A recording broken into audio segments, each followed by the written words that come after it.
Hi, my name is Jamie Christensen, and I am a student at College of Western Idaho studying language and culture.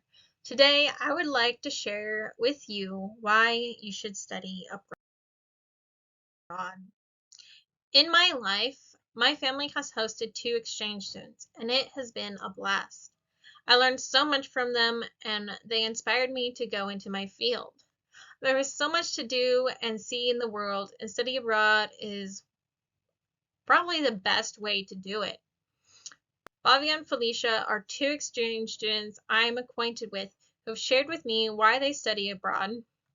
So, between them and some research, let me tell you that studying abroad is a fun and unique way to develop your cultural communication skills, build upon critical thinking, and give you other skills to be successful in life.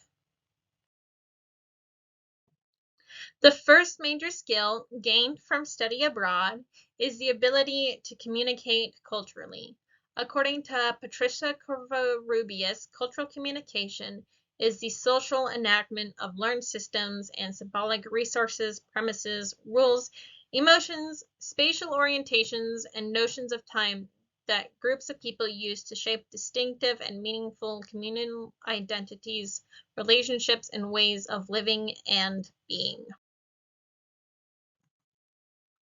Cultural communication is more than being able to talk to one another. It is taking the time to get to know each other and understand their point of view.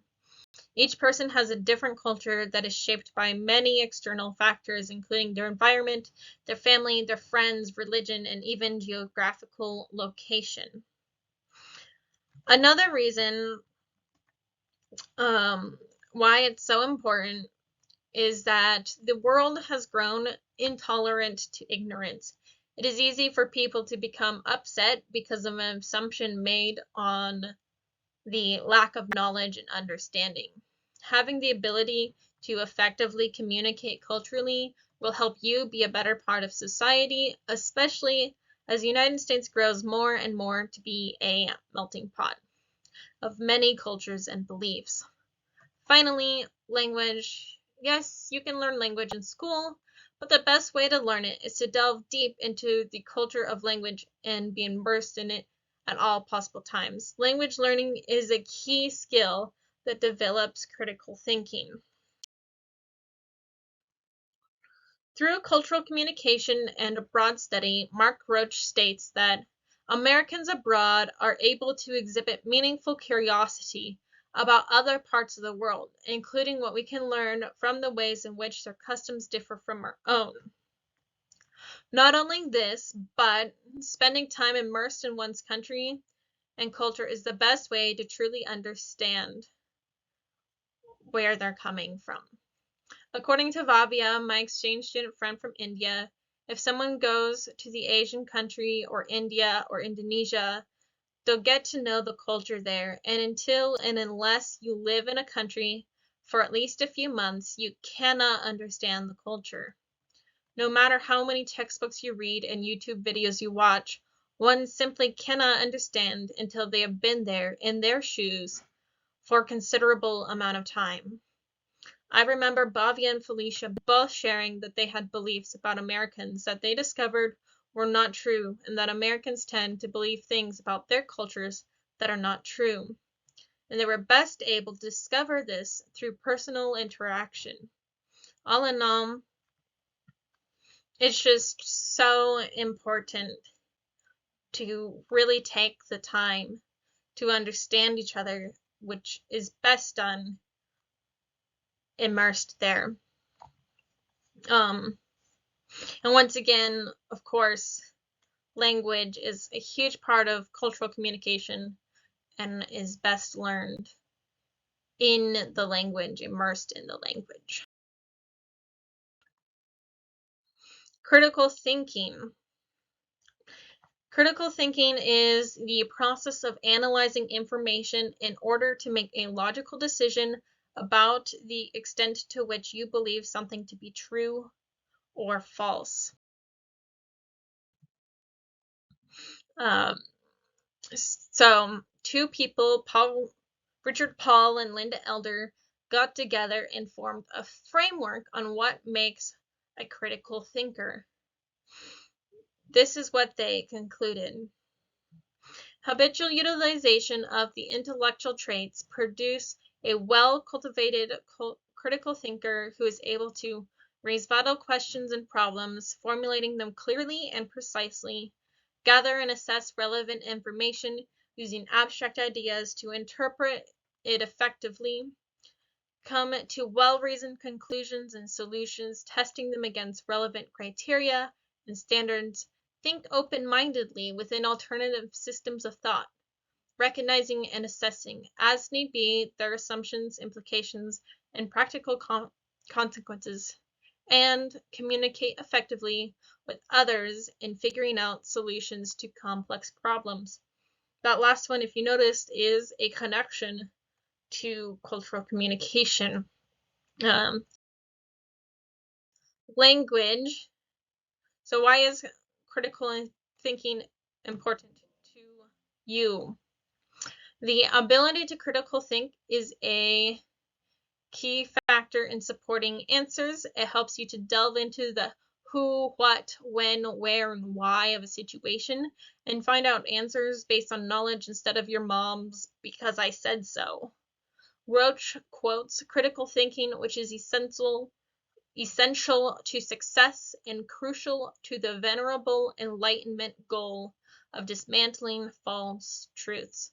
Once again, it helps you find answers, not just in life, but also in understanding yourself, to think about what you believe, where you want to go in life, who you are today. It makes relationships better as you learn to stop and listen and really think about what they are saying instead of hearing with the intent to answer. Overall, it makes you happier because you can then act upon what you learn about yourself and your understanding of those around you. Finally, it is a skill that benefits every job. People who can think for themselves are more likely to get hired. Plus, a happy person is known to work more efficiently. Now, as forementioned, critical thinking and cultural communication are linked. A big way they are linked is through language. So we're gonna circle back there. As you have heard me say multiple times, that language is important to critical thinking. So here's why we can say that. A woman named Lara Boroditsky, a scientist that studies language and cognition, writes in her article, "How Does Language Shape the Way We Think?" about a study she did on the connection between language and an individual's thought process. It was found that languages that use vertical words to describe time also place pictures related to time in a vertical fashion. So basically, if it was like 1 o'clock, it would be listed 1 o'clock, 2 o'clock, 3 o'clock. Whereas those who used horizontal words placed the images in a horizontal fashion. So 1 o'clock, 2 o'clock, 3 o'clock. When there was a unique group that talks about everything according to its cardinal direction, and it was found that they placed images east to west no matter what direction in the room they were facing. And these people didn't necessarily know. No one told them, "Oh, you're facing east in this room." No one told them that. But because they use cardinal direction to describe everything, it's ingrained in them. They just always know what direction they're facing. And so they were always able to place images of time in an east to west manner. Boroditsky also, okay, why is it doing this?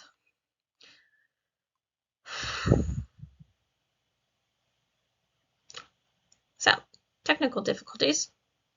Anyways, where are we? Okay.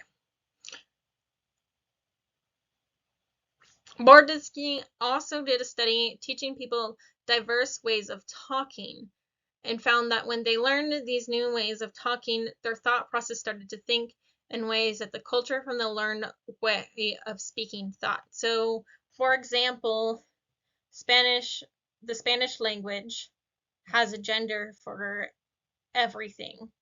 And I believe German and Russian does as well.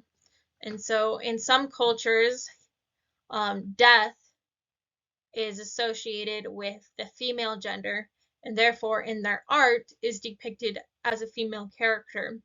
Whereas in other cultures, death is associated with a male word. And so therefore their art depicts death as a male character. So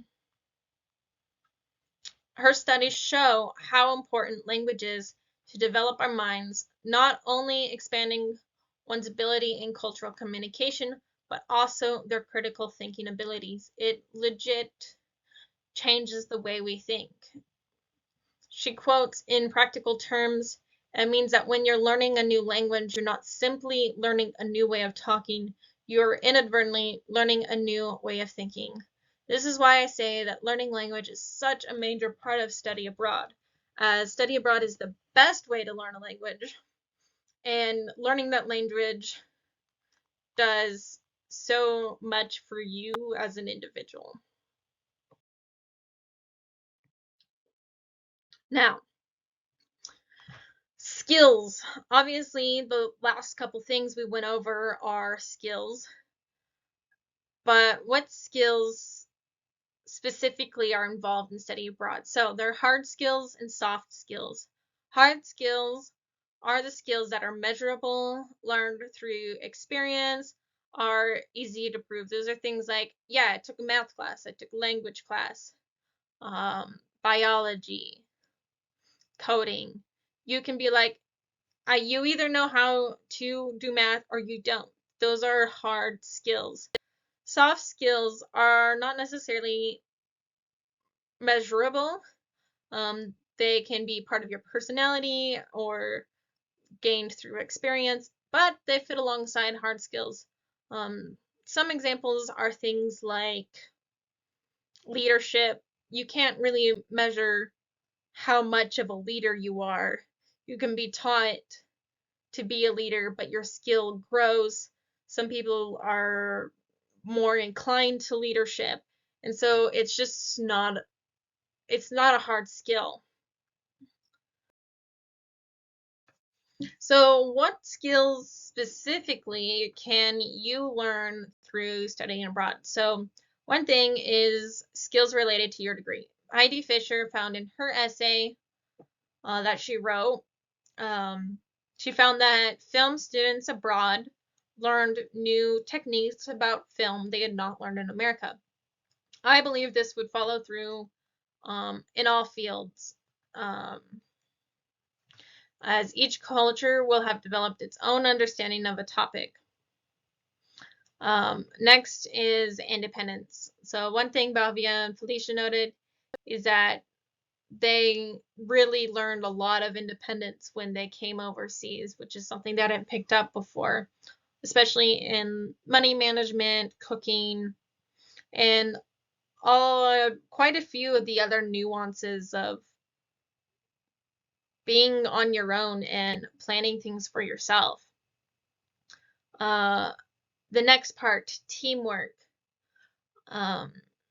Bobby and Felicia noted to me that in their countries, it's very common for people to work alone, and they don't get as much time learning to work with others. But the other part is when you're abroad, you get to learn to work with a team that is culturally diverse. And so you get to learn to work with more and more people that think differently than you do. Finally, the three things that have been mentioned before cultural understanding or critical thinking and language. Now, language is probably, you've noted by now, it's pretty important to me. But from someone else's standpoint, Bobby and Felicia have learned that their ability to speak English improved noticeably within their first 3 months of being in the United States, and agree that it is important to be able to speak multiple languages in order to form relationships and be better world citizens. And then even from my personal standpoint, I have spent quite a few semesters studying Spanish, and by no means am I fluent, but I can see how my thought process has changed and how I approach things, and has changed me a lot, and it's something I would love to be able to become fluent. And I strongly believe that the best way for me to do it is to go to Spain or Mexico or Argentina and many other places.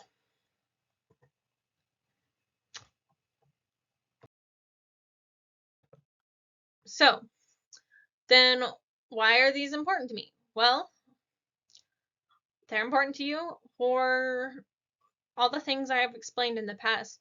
Um, it's so important to build a whole toolkit of skills. The more skills you have, the more useful you are in the workforce.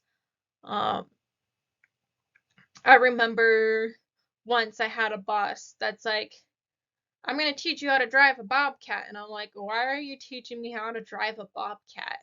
And he was like, well, that's another school skill in your toolkit that makes you more useful. And I think what those words reign true. The more things I have learned throughout life, the the more opportunities that have been handed to me.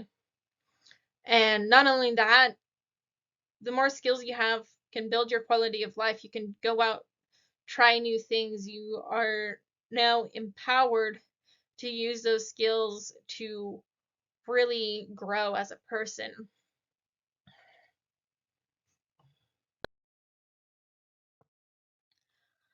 So, now that we have talked about why you should study abroad and why all these skills are so important, let's talk logistics. Studying abroad is expensive. Um, I found on one site, I found on one site that the average cost of studying abroad is $18,000 to $21,000 per semester. And that doesn't always include vaccinations, food, housing, but thankfully, oftentimes food and housing are included, so yay. Now, like me, you're probably thinking that's a lot of money, and I don't got that money. But that is okay, because other people out there want you to study abroad. There's people who want you to succeed scholarly and in life. So there are a lot of colleges out there that if you study abroad through them, so like your home-based college, if you study through them, they will make it so that when you study abroad, your tuition cost will be the same as what you are currently paying for tuition. And sometimes, once again, it even includes your food and board and transportation, so you have less things to worry about. So that helps a lot. The next thing I'm going to talk about is really important. So listen up. There are scholarships and grants, but they're not going to be handed out to you. You have to look for them. So if you're still in high school, one of these options is an exchange student program called YES, that if you apply and you go through the work of qualifying for the scholarship, your entire an entire year of study abroad will be paid for, excluding vaccinations pretty much. So, I implore you to explore the internet, ask an advisor, or go to your school's financial aid office and look for options because they want you to be able to do your best and they're going to help you find ways to help afford. Once again, there's one final option, and that's to start fundraising. Because people want you to succeed. It's kind of crazy. So just some ideas for fundraising. Of course, there's GoFundMe, which many of you have heard about. But other things you might, if you're crafty, you could sell arts and crafts. You could make letters explaining what you want to do and why, or you can create an elevator speech and just go up to people and ask for help. It's amazing what you are capable of if you're willing to step out and be bold to make something happen. I strongly believe you can do it. Like, I don't have to know you to know that if you want to do something, you can do it, but you have to put the work into it. It's quite important. So, in conclusion, study abroad may be expensive, but there are options to help cover the costs. And as long as you put the work into it, once again, you can do it. The experience gained provides a plethora of skills that contribute to your life, including critical thinking skills, cultural communication skills, and language skills. It's worth it. The cost is worth it.